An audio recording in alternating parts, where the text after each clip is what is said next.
This happened when I was about 15 years old. My mom and dad went out on a date, leaving me and my sister home alone. Of course, we were beyond happy about this because it meant we could do pretty much anything we wanted. We decided to play Monopoly. Yep, we are some crazy teenagers.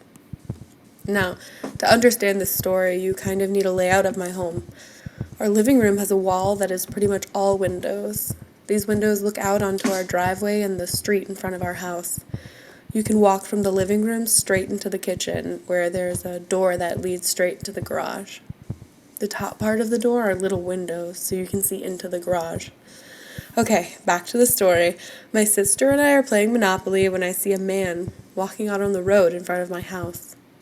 I can't really see his face because it's dark out, but there's a street light that illuminates him. He's a tall man, and he's walking with a sort of limp. We live in a small town where you know pretty much everyone. I never recalled seeing a man that tall or with a limp walk by my house. This freaked my sister out, as she is incredibly paranoid.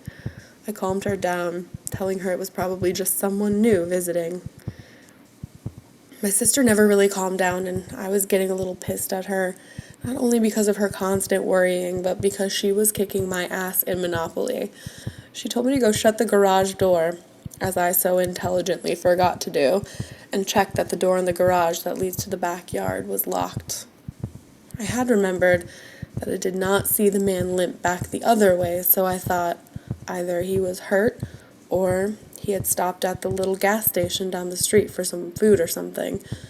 I did not think much of it. Our garage had a minivan and a PT Cruiser parked in it, which was more than enough for a man to hide behind. I walked out to the garage and hit the button to shut the garage door.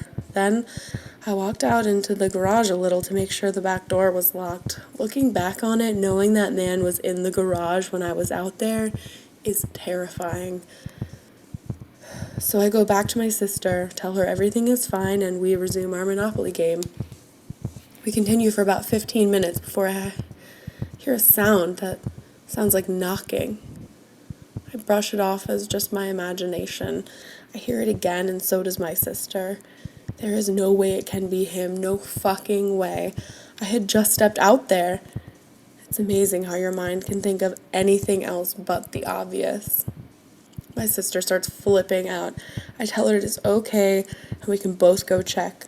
So we walk into the kitchen to look into the garage. We don't even have to take 5 steps. He's there. He's right up at the window, and the only thing I can think is the fact that he can bust the window, unlock the door, and be right in our house. He's got a huge smile on his face, and his eyes are huge. He's just staring at us. I go into my dad's bedroom to get the bat underneath the bed and come out swinging. My sister ran into her room, and I tell her to call 911. I'm so terrified at this point because you can tell this guy looks off. I yell at him to hit the garage door opener by the door and tell him to get the hell out of our house. He's just smiling away as I try not to make eye contact with him. He finally finds the button and limps away. My sister has called the cops now, and some search for him while others question us. They find the man at the little gas station, not even a half-mile from our house, and cuff him in our driveway, which just added to the fun of the situation. They told us that he had escaped from the local mental institution, which he was in there for stealing rings off of dead people's fingers. Just wonderful. Had his friend ride him up here and drop him off where he had been wandering around people's homes and asking if they wanted a haircut. My parents came home, and my sister and I slept on the couch with them all night because we were terrified. To this day, I still can't walk into the garage at night, and I get chills when my mom shuts out the lights in the garage when it's time for us to go to bed. So, escaped mental patient who was stealing rings off of dead people's fingers?